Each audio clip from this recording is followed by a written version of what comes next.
Hi, this is Dr. Kimberley Linert. You're listening to Incredible Life Creator Podcast. My guest today is Marianne Padjan. Marianne Padjan finds people fascinating and is passionate about empowering and inspiring them.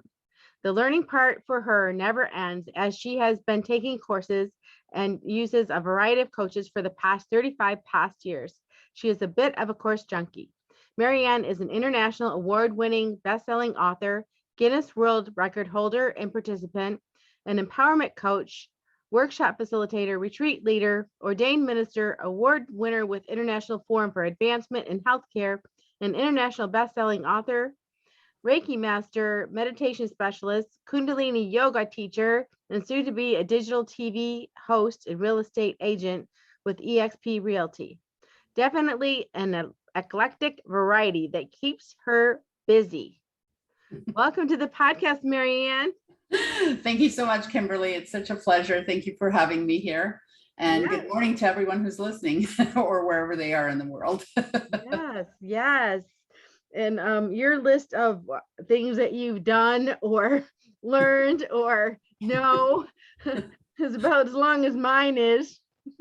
I'm older, so I've done a few things and I pivot a lot. What could I say? You start here, you end up here, you go here, this happens, divorce happens, you shut down a business, things change, and off you go. Yeah. So why don't you start out telling us with your younger life, where did you actually start this journey? And maybe tell us a little bit about how you got to where you are and how you got to fit all these things into your life along the way. Oh, geez. So when I was younger, I actually did retail. I had, a part-time job when I was in high school, and I really liked retail and I did really well. And I'm like, wow, I really like it. You get discount on clothes. Everything is so, fabulous.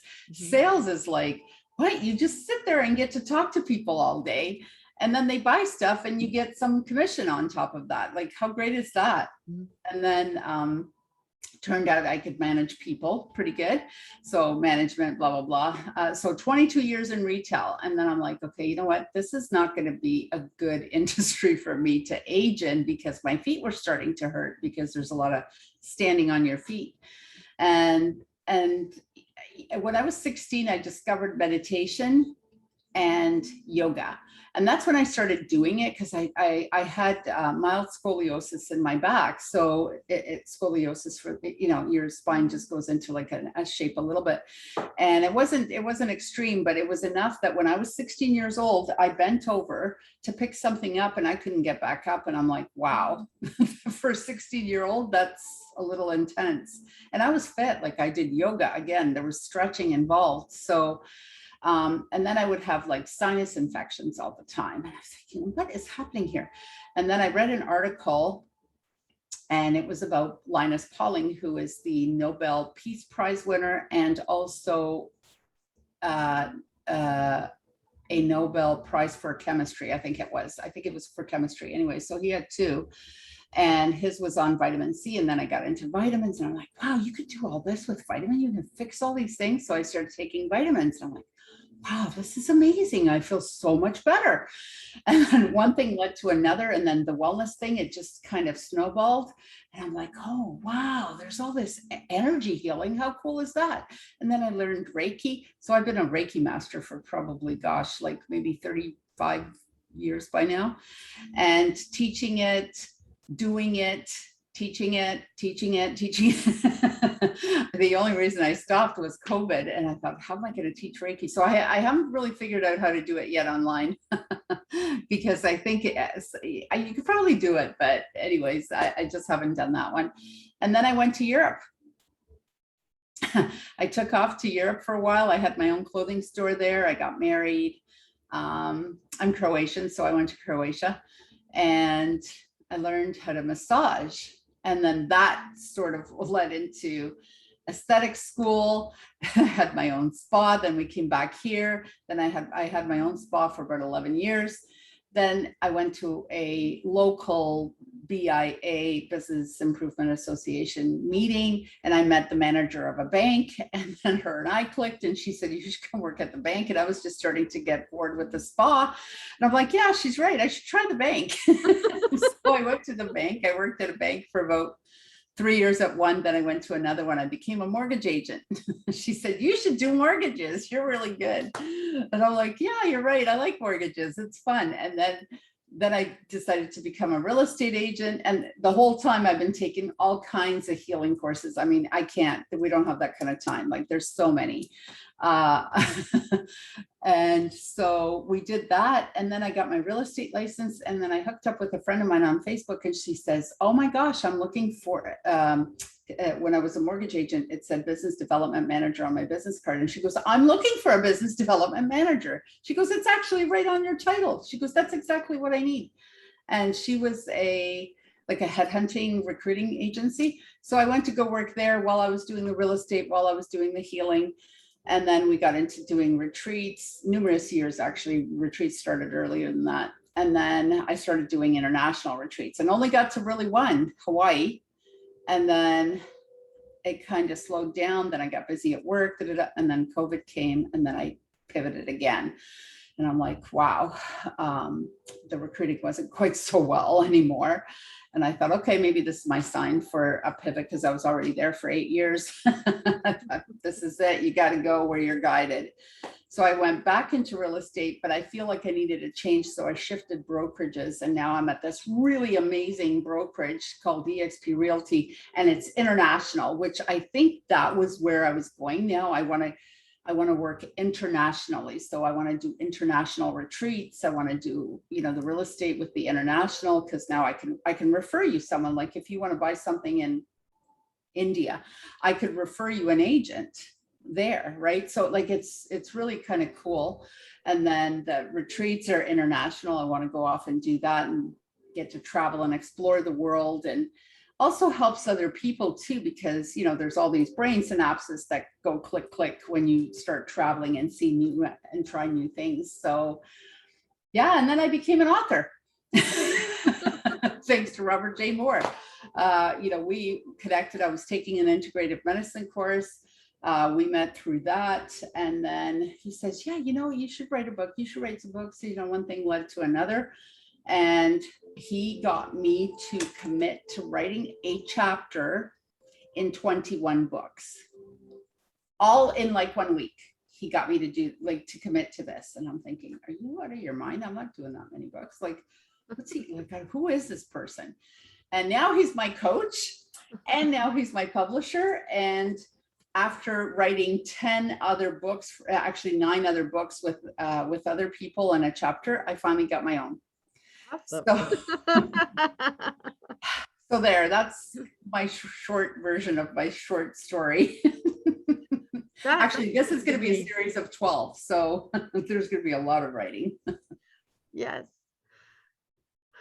So let's just talk about the basic that so many people talk about. It's talked about so much that I don't even know if it has a definition anymore.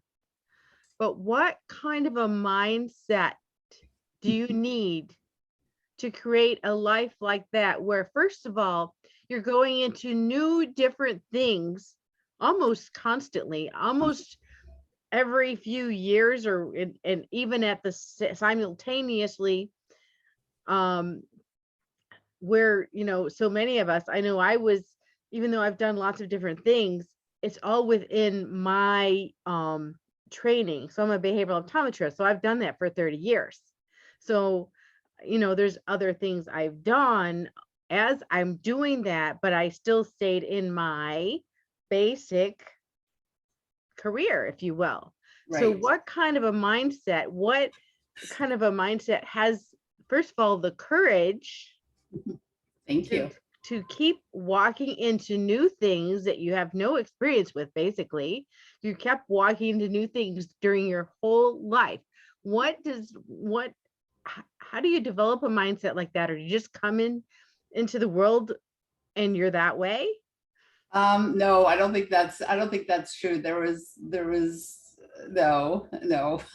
I had to work on I've been working on my mindset consciously since I was 16. Like at 16, so much happened. I was always very super social, typical teenager wants to go out and stuff, but I was always interested. I remember one time, girls, you're getting ready, your friend comes to pick you up and you're not ready yet. So she comes into your bedroom, right? Helps you pick out what you're going to wear. You're putting on makeup or jewelry or whatever. And beside my bed on the nightstand was a book called The Power of the Subconscious Mind. And I can't remember the author right now. And she goes, "What's this?" And I go, and I was too embarrassed to tell my friends that I was so intrigued by this because nobody understood any of what I was talking about. And so I just said, "Oh, that's for a school project." It wasn't for a school project, but I just didn't want my friends to think I was weird. And now I just don't care if they think I'm weird. So I was always intrigued by psychology. My dad was bipolar and had, it was quite an interesting household to grow up in that. And, my parents were immigrants. I came here when I was 6 years old. In fact, today is my 53-year anniversary. So my parents are both deceased now, but 53 years ago today, we came to Canada. So from Croatia, and I was 6 years old. And that was an interesting experience. You want to talk about new? I think a lot of my adjustments started right there because I just started school, which is already traumatic for kids, right? They don't have kindergarten and whatever in Croatia. So it was like you start grade 1, that's it. And then I came here and I went into a school where I didn't speak the language. So luckily it was downtown Toronto and there was a lot of immigrants. And so we actually had an entire class for just the English language. So all immigrants went to this class and we learned basic things, like pen, pencil, paper, blah, blah, blah. Mm-hmm. So I did that for about 6 months and then I picked up the language real quick. So, and then shortly after that we moved, and then we moved again. And then I moved back to Croatia. I went to university for a year, then I came back, then I decided to go back, then I stayed there for 12 years. So yeah, there's a lot of, I lived life. I think life is meant to be lived. So this is my favorite saying. I can and I will. It is literally what takes me through life. I don't give up. Even my old boss used to say, she goes, even if it's like a really tough deal, just give it to her because she just won't. I'm not going to give up. I'm not going to give up. You keep going, and then I had to learn how to let go. Okay, let go and then keep going and then let go and keep going to the next thing. And then at some point you just have to sort of surrender to what I like to call my higher self.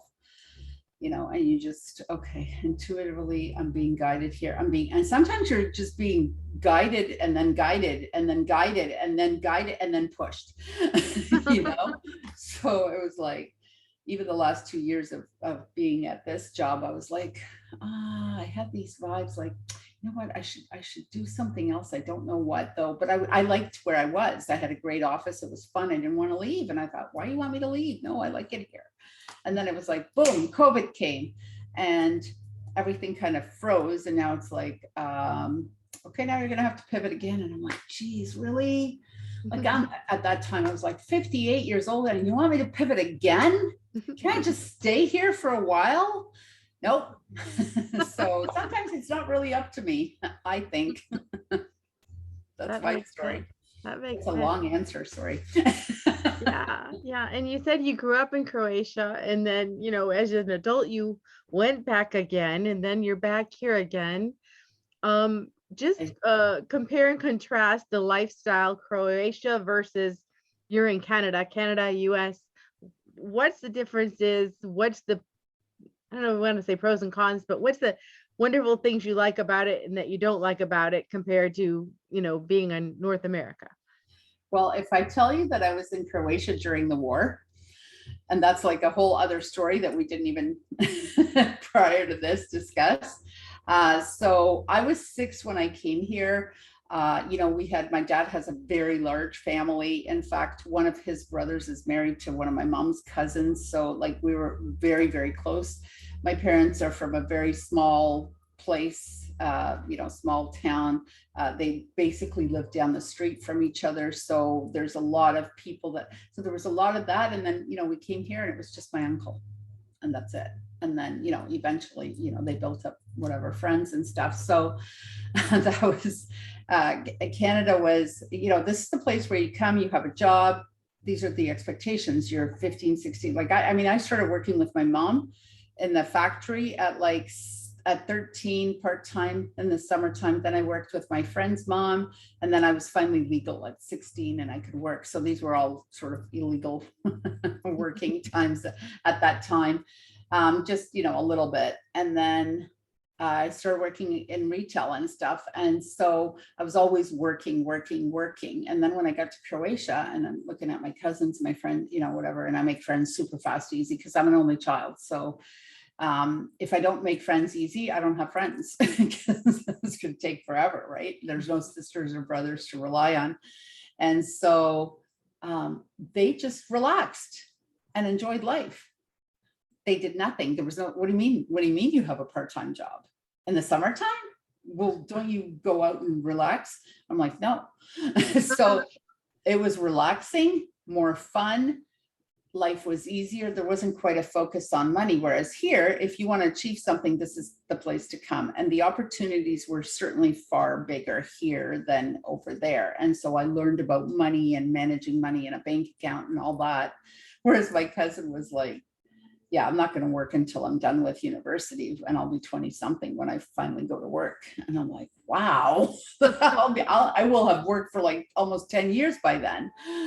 That's amazing. And so there was a lot of fun. There was a lot of freedom. You know, my parents were here and I was over there. So my father was very strict. So the level of freedom that I felt over there was insane.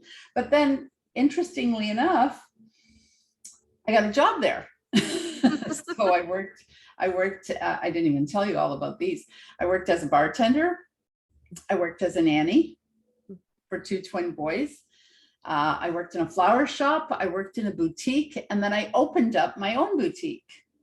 So I had my own clothing store for men, women, and children. And then we had custom tailoring. So I had that for about 4 years. Then I learned how to massage. And then that set me onto the whole, let's do aesthetics, let's do more healing, let's do more of that. So yeah, so that was the difference. And then I was there and the war came and I got a chance to spend some time in a bomb shelter. That was interesting. Mm-hmm. So until one night, because we lived in a condo, so every little, I don't even like a little neighborhood almost would have their own personal bomb shelter. And so we were coming down, and I lived on the 10th floor of a condo building, and we always had to take the stairs. Thank goodness I was younger back then, because sometimes we'd have to go like 4 or 5 times in a day. And this was dark, and we were going into the bomb shelter, and you can't, like, you have to use a flashlight, but you can only click it on and off. You can't really leave it on, because then people will shoot, like they're sniperists. And I could just feel the bullet go boom right beside my knee. Like it hit my pant leg. Mm-hmm. So it just must have missed my knee by like millisecond or like millimeter. I don't even know how much. And I'm like, oh, that was not that good. And that night was really intense. It was intense, you know, and the bomb shelters were pretty full. So you could just sit cross-legged, like you're meditating for hours, because you can't move. And there's babies crying, and there's, you know, all kinds of things going on. And I'm just going, and my parents are all like, what are you doing there? Get the heck out of there. Get the heck out of there. You know, every day on the phone, come home. Would you get over here? You know, so that you're safe and, you know, whatever. And my husband had to, you know, he had to volunteer, and he had to go and you know, like they were obliged, and not, he would have gone anyways. But yeah, so half the time I was there by myself, and And then that was the night that I thought, yeah, this was kind of intense. Maybe I should go. And then after that, I kind of left. But yeah, it was interesting. And it was interesting driving out of the country because we had to drive without any lights. We had to go into neighboring Austria, and that's where I kind of flew out of to go to Canada. But we had to drive for, I don't know, hours and hours to get to the airport there in the dark, so that you don't get shot at. So it was yeah, there's a movie there. Yeah, definitely there's a movie there. Wow. Wow. So you met your husband in Croatia then? Or you met him here? Yeah, we met there, and then we lived there for quite some time. Then we decided to come here. Actually, after that, that's when I came back, and then he stayed there. And then he ended up coming here after about a year. He joined me here, and he acclimated okay, but he never really liked it here. So he wanted to go back. So then we went back. So we did that whole like moving container onto the boat. It was like, oh my gosh. He was a really good packer, so God bless him. So we did that. And so we did that a few times. And then we went back, and then things were just not economically good over there after the war. Like there was a lot of, as you can imagine, unrest, and it was a lot. It was a lot, and it just wasn't. I don't know. I just wasn't feeling the energy anymore. It was time for me to go. So I stayed for I think 3 years, and then I left again. And then he came here. We came here. Yeah, and we stayed here. We stayed here, and then we separated. So things didn't quite work out, but we were together for a very long time. We're still amicable, 18 years. I guess for me, that's a lot of time. So That is a lot of time. Did he have a similar personality where he could just go with the flow, or he wanted to be stable? Yeah. Stable. No, go with the flow is yeah, that's a tough one. It's a tough one for a lot of people, right? Because we all want that security, right? I sometimes do security too. I said to myself, I thought, okay, at 50, I'm going to start thinking about my retirement, because I've always worked for myself. So there's nothing coming in from anywhere, some small amount that we may have here. So that's when I started thinking about, okay, what am I going to do? And I'm like, well, I like real estate. I could buy some properties. I could live off the rent. I could do that. And then you have some money there just in case. Yeah, that'll work. Okay. Yeah. And so here I am now. I have 4 properties. So, so I did good. So I did that in those 10 years, because at 50 and I'm going to be 60 in February. So that's my 10 years. And I'm not saying that's going to be the only property I'll have, but there it is. And now at 60, now it's time to have fun again. Because I did the touring and the traveling, and I did all that kind of fun. I didn't wait until retirement. I did all that. And then at 50, I kind of went all serious and said, okay, I should probably do something to, feel that little bit of security. So what is fun for you at this point? What is fun for you? Everything is fun. You know what? We just had a 3-day conference in a place called Collingwood here in Canada, which is about 2 hours north of where I live here. And even there, I had a ton of fun. Like we danced before we started each session, and then meeting everyone and people that we've had on Zoom all this time, right? Because there's not enough live events now. So that's exciting. So to me, that's fun. It's work, but it's still fun. I have fun everything I do, right? Like you have to. That's true. Even when I write my books, this is what I do. I take my phone and I email it to myself, and I do this while I'm out in the park walking my dog, because I'm now getting an inspiration. Because after I do the walk, I sit down by the water and I meditate, and then I start downloading my books then. So that's a great way to do it, because I know I've sat in front of the computer before and go, oh no, I don't want to be here in front of the screen, but that would be so much easier. Yeah, I put it on email and then I talk into it. There's all kinds of spelling mistakes that you got to work through, but it doesn't matter because my publisher, as you know him too, Robert J. Moore, he has a really great editor. So who fixes all of my spelling mistakes. Because I told her, I said, I talk into it. So if you see a weird word, just call me. Yeah. So I wanted to talk a little bit about making friends. You said, being an only child, you always made friends easily. And now the playing field is kind of different. We're having to we're not going into work. We're not, some of us still aren't going to the grocery store. What is your advice for people, especially maybe introverts or people who don't make friends as easily? Any tips or advice on how to actually connect with people or how to start a conversation?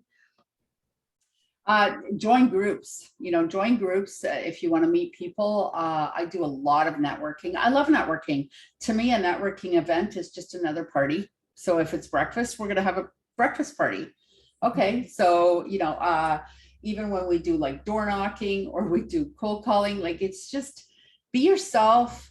I do this thing called self-empowerment reset mastermind, where now I'm doing self-love with a friend of mine, and I'm doing imposter syndrome actually today at 11:30. We're going to go live. So if you want to join us live, that's great. It'll be all over Facebook and stuff.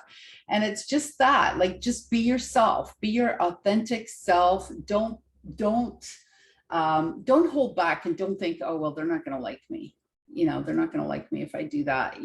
When I was a kid and I came to Canada and I didn't know how to speak English in those first 6 weeks, we came September 30th. So it was cold very quickly. And I had boots, so we would take the boots off and we would have whatever shoes in school. And there was a little kid, kids they do stupid things, right? So he actually put water into my boots, not just mine. There was other people he was interested in. It wasn't just me.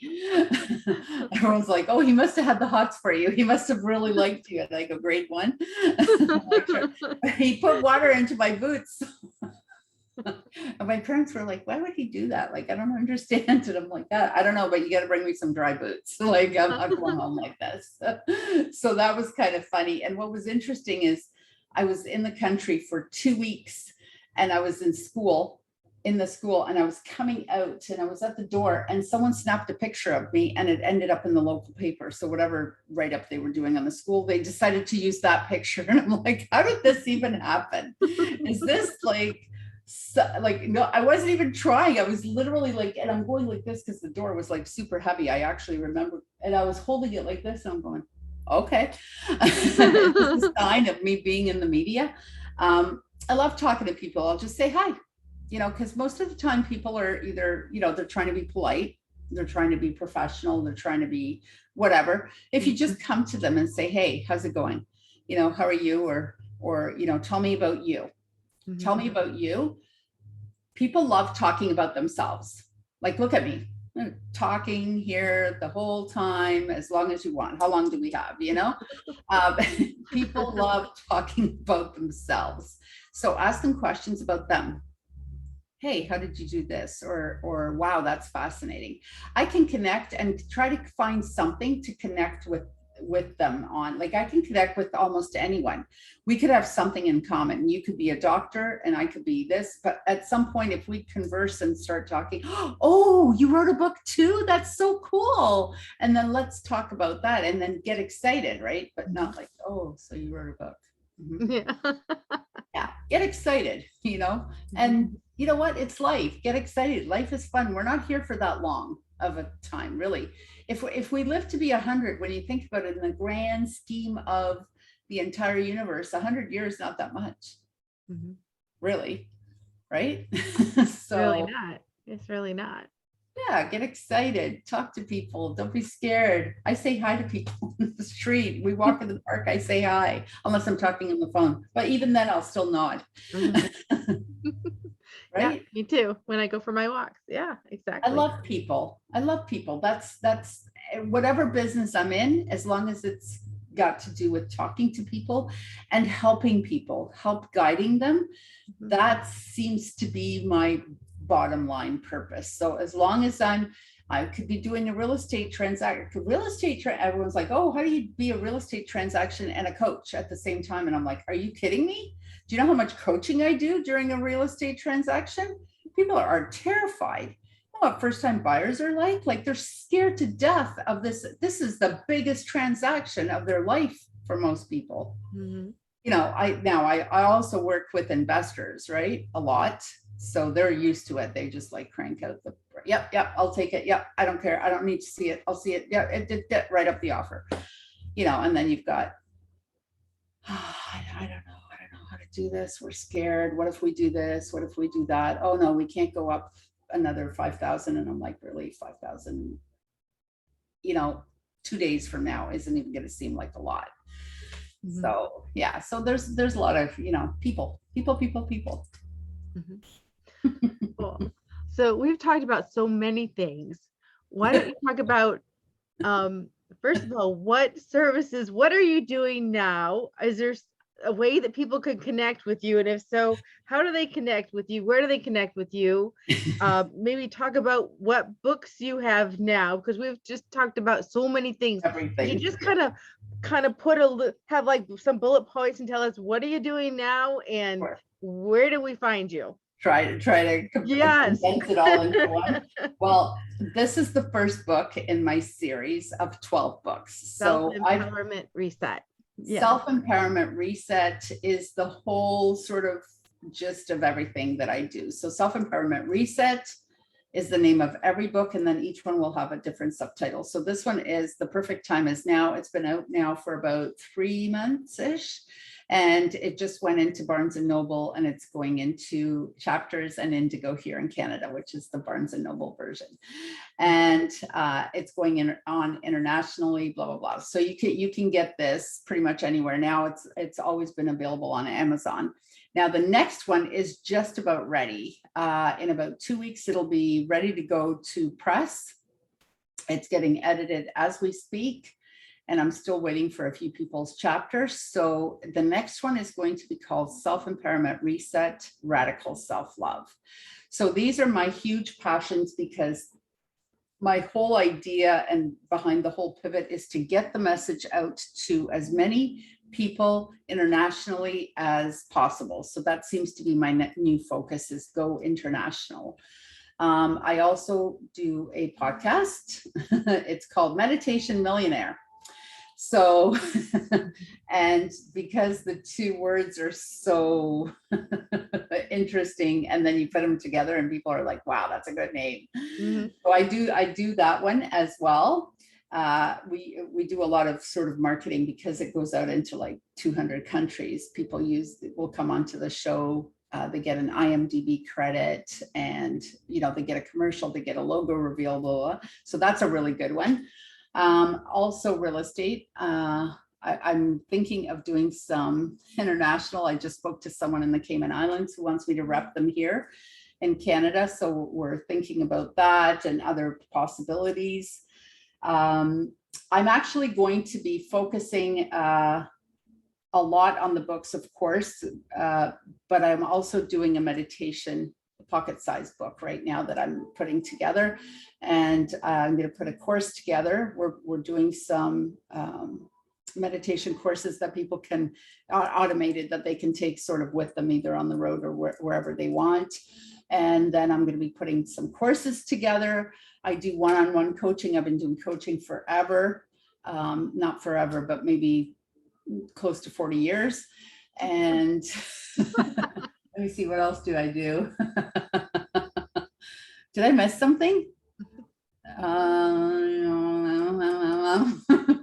don't know. Where do people get a hold of you? Do you have a website, or I just had social media? So meditationmillionaire.com, and sorry, not meditation. I'm so sorry. Meditation Minute with Marianne. So that, I didn't even speak about that. That was kind of born about a year and a bit ago, when I wanted to offer some meditation to people who were scared of meditating. Maybe they've never meditated, and I wanted to sort of introduce them to meditation. So I did it, meditation minute with Marianne. And I thought, if I do it for 1 minute, people can do anything for 1 minute. You can get them to jump up and down if they hate jumping, but for 1 minute, they'll agree to anything. So, so then I just kind of stuck with that name, and now it's going to be a book. And that's my website. I am all over Facebook. You can't miss me. And my name is unique enough that I'm really easy to find. So Marianne Padjan, and Facebook, LinkedIn. I am on Twitter. I'm not really on there that much. I probably should be on more. Same thing with Instagram. I should probably be on there more, but I am on there. YouTube, spiritualtouch11@gmail.com is my email, and you can email me anytime. And I work also with Robert J. Moore at Magnetic Entrepreneur. I help him out with the books. We're doing a Guinness Book of World Records on November 13th. If anyone wants to participate, I'm going to be a holder, a Guinness Book of World Record holder. And what else? He has some books that I'm helping him out with too. The Spiritual CEO is one of them. That's the next one. So if you are interested in contributing a chapter, these are some really great books. We're going to be helping a lot of people. They're going to be international, and a lot of people are going to get helped all at once. And international retreats, I'm going to get back to once the doors fully open here. Sorry, I think I'm done. Like I said at the beginning, just multifaceted here, multifaceted. It's fun. And you know what? Just so you all know, this is how I live, and I do okay, and I'm good. So when someone tells you, aren't you doing too much? Like they've been telling me my whole life, oh, you should really go get a job, and that would be so much better. And I'm like, not for me, not for my personality. It can be done. You just have to follow your heart and follow your passion, and listen to your own intuition, not other people's. You know, it's hard to tune out other people's voices, but it can be done. Exactly. Now, was there ever times where you actually had challenges or things didn't work? Because you're very positive, and you told us about so many wonderful things you've done. But were there things that you actually tried or did and they didn't work out? And when they didn't work out, how did you pull yourself up and get your mindset right again so you could keep going to the next thing? Keep going is really, honestly, probably my motto. I can and I will, and that's it. And so you can't, as an entrepreneur, if you really want to be successful, you have to get a little educated. So life educated, not, you can take some courses, there's things you can learn. But part of your education is doing or opening up a business and failing. That's part of your education. Succeeding is equally as part of your education. Now, succeeding is so much more fun. For sure. So much more fun. However, once you do this, you're like, yeah, I won't be doing that again. And I've learned, and I've had the pleasure of filing for bankruptcy once in my life. And I'm going to tell you, that was, I had separated from my husband, and maybe not even, it was a few months, I maybe 6 months later, I had to file for bankruptcy. So it was a tough time in my life. I'm not going to lie, like that wasn't easy. And even if we're amicable and it's just because we grew apart, and it was just, it's not going to be easy on your psyche and your heart to do a separation. That's a big deal. They always say, closing a business, separating or divorcing, losing a loved one, and bankruptcy. Those are like 4 really tough things, other than, having to deal either with an illness or, something like that. So I didn't have that, but I did have the bankruptcy. I remember going to the trustee's office and signing the papers. He just when I say slammed, it wasn't in a negative way. He just put the papers in front of me. It's just like this stack of papers. It took me, I think it was about 2.5 hours of signing. he gave me I picked up the pen and the tears started rolling. And he put down, I think I may have used 2 boxes of Kleenex, I'm not sure.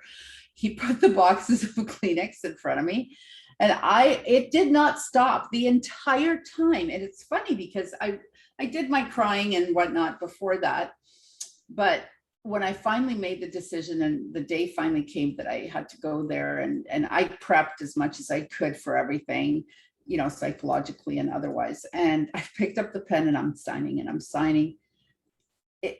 But I mean, like this, these unstoppable tears. I finished signing, and there was this waiting period. You had to wait for the whatever. And I was fine. I was fine. I left the office and I remember walking outside, and it was actually a beautiful sunny day. And I was like, oh, wow, that's done. And, and I literally moved on, and I didn't cry about it anymore. Like whatever crying I had to, what was left inside of me got taken care of in those 2.5 hours. And then I was like, okay, for the next 9 months, I have to do this, and then because there's a process. And then I'm like, okay, how do I start getting my credit back? Because keep in mind, I'd already worked at a bank. So I'm like, how do I get my credit back? Credit score, back, life. How do I get this? And then now it's like, I will never, ever put myself into a position to do this again. I'm done. This was my lesson. I don't need to be doing this. I know they say to become zillionaires, you have to do it like 6 or 7 times. I'm like, no, I'm not doing this again. And so that actually, I think, when you go that low, there's no place for you to go but up. Like you can't possibly go anywhere else but up. So that in my mind always like, no, you're going to do this, and and sometimes things worked, and I tried this and that, and I do lots of networking still. I didn't even talk about my vitamin thing in skincare, because I don't think I'll ever get away from skincare, right? Like I had a spa for 11 years. Oh yeah, I didn't even talk about that. I had a spa for 11 years. So I like a skincare. So now I just sell the skincare and the vitamins and the supplements, right? So I've probably tried 25 network marketing companies. And I think because a lot of times you like the product, but you go in it for the money. Whereas now I love the product. I'm doing it because of the product. If there's some money that comes out of it, that's great. If not, that's okay. Again, I'm helping people with their skin, with their health, with their, it's an addition to everything else I do. So yeah, bankruptcy, divorce, both my parents died. Both of them had dementia. Both of them ended up in nursing homes. I'm an only child. I'm the only one that had to deal with the finances, with all the emotions, with all of trying to get them in there, trying to deal with the system, hospitals. I mean, I can't, it's a long time. So not easy. Dementia is very difficult to deal with. So here's these 2 people that barely recognize who you are. But I also, because I work with energy, I could always tell that both of them could feel who I am. They might not know. They're looking at me like, I don't know who you are, but I think you're someone I know, and someone who's nice to me. And so like, it's that unexplainable energy of, I kind of sort of recognize you, so I had to go there, I enjoyed going there to visit them and, getting them clothes and all that kind of stuff. And then you still have to go on here and try to survive and get yourself out of bankruptcy, right? Like you still have to go off and do this. So this is easy what I'm doing now compared to that. Wow. So when you find yourself in those places sometimes, I've heard of like, sometimes they call it law of attraction or changing your mindset.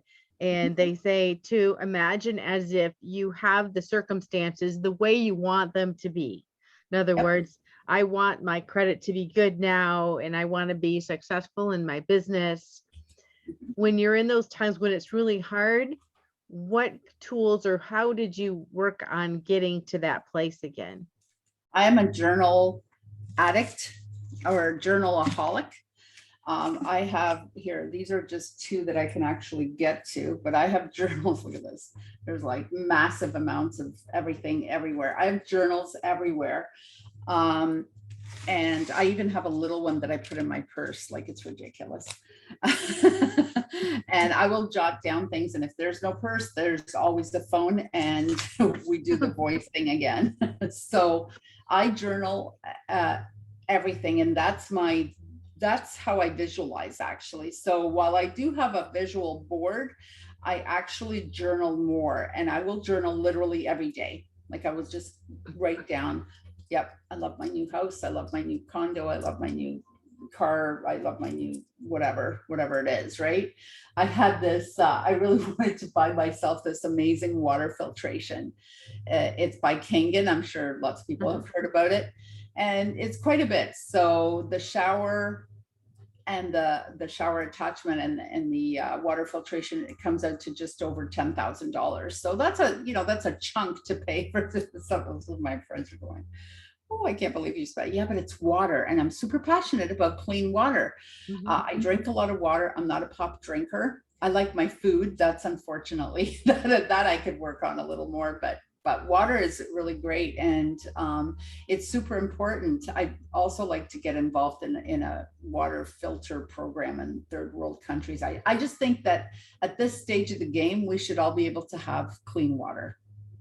Like, I don't understand why the world has dirty water. Like, there's enough money and people in this world that we should all not be, no one should ever be hungry.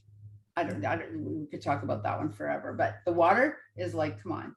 I'm watching little kids drinking that dry, bug infested water. No, that shouldn't, at this day and age, we should not be doing that. Like, shame on us as a human race for not handling something like that. I totally agree. Yeah. I have the same passion. Yeah. So that's all.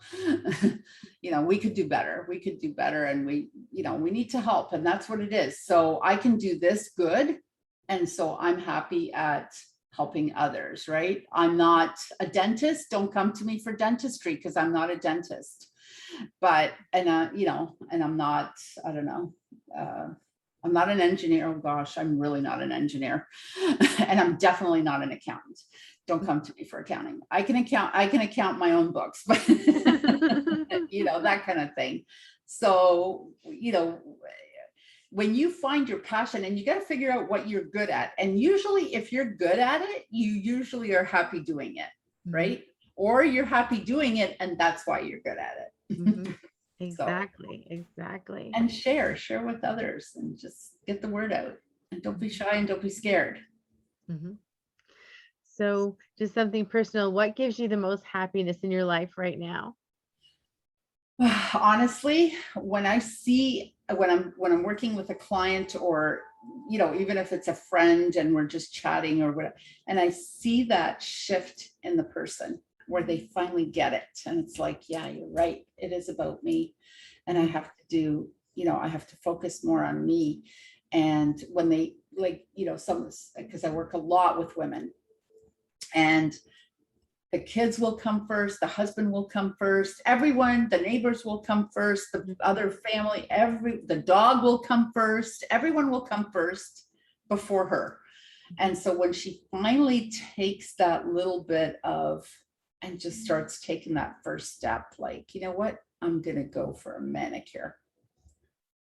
And even though she feels guilty about it, the first 10 times she does it, she still does it. I'm going to go for a pedicure. I'm going to go carve this little bit of time out, and starts doing that self-love, or starts putting herself first, to shift. And for people to understand that when you do that shift, that's when other really great things will come to you. So while you're sitting here stressing over money, it's when you do the self-love, that's when the money comes to you, or that's when the jobs come to you. That's where things start to align, because we're meant to take care of ourselves. We're meant to be awesome. We're not meant to be, oh, I can't have this, I can't have that. So, some of that scarcity mindset where I came from, like, I think I had to end up in bankruptcy to be able to help other people, right? Like, and where my mindset was, think about it.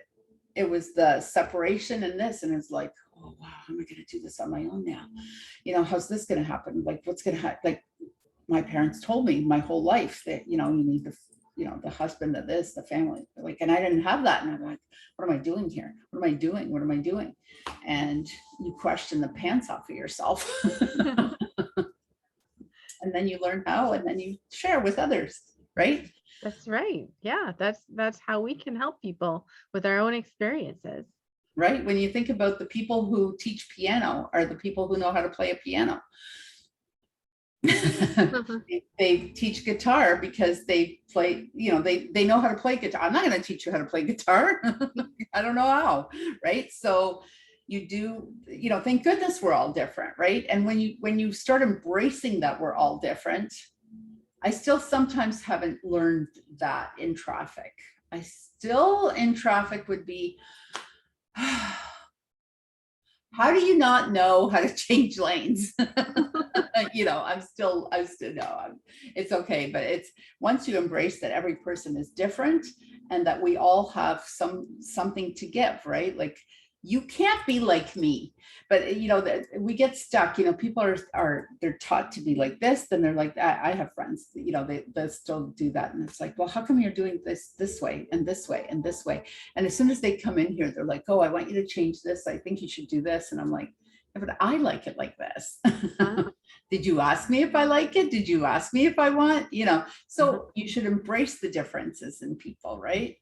As long as they're not annoying, right? That's so funny. Yeah. No, I mean, like, they're not screaming and yelling and you know what I mean? Like, there's some people are just, or they drink and they're just, they're loud all the time, and it's like, you can't have any peace. Like, I love being social, but my meditation time, my alone time, it's interesting because I probably have more friends than any of my friends have. And when COVID hit and there was a lot of isolation, I did really good because I was like, yeah, I can do time by myself. Right. But that's a learned thing for me, right? Because sort of, because I was alone because I was an only child, but I always had a lot of people around me, a lot. And then I was like, oh yeah, I can be by myself. I can meditate, I can read, I can, whatever. And now it's like, yeah, this is good. So life is good and life is fun, and you should always have fun. Thank you. Yeah. And thank you so much for being on the podcast today. Thank you for your stories and wisdom. It's been a lot of fun. Thank you so much for having me. I love getting the word out, and I love, hopefully this will help someone, hopefully some of my stories. This is also what I do with my podcast is, people who have overcome adversity and have stepped into their greatness. We all have something that we're dealing with. So you know what, just keep going, surround yourself with really great people. Let some of the negative ones go, even if they are family, try not to see them as much. And just stay positive and go step into your greatness. Go take that first step, and don't wait for some perfect condition and perfect time and this and that. It's never going to be perfect. It's never going to be perfect. Just go and do it and start now, today. All right. Well, thank you so much. And we'll talk to you again soon. Thank you. And I hope everyone has a great day.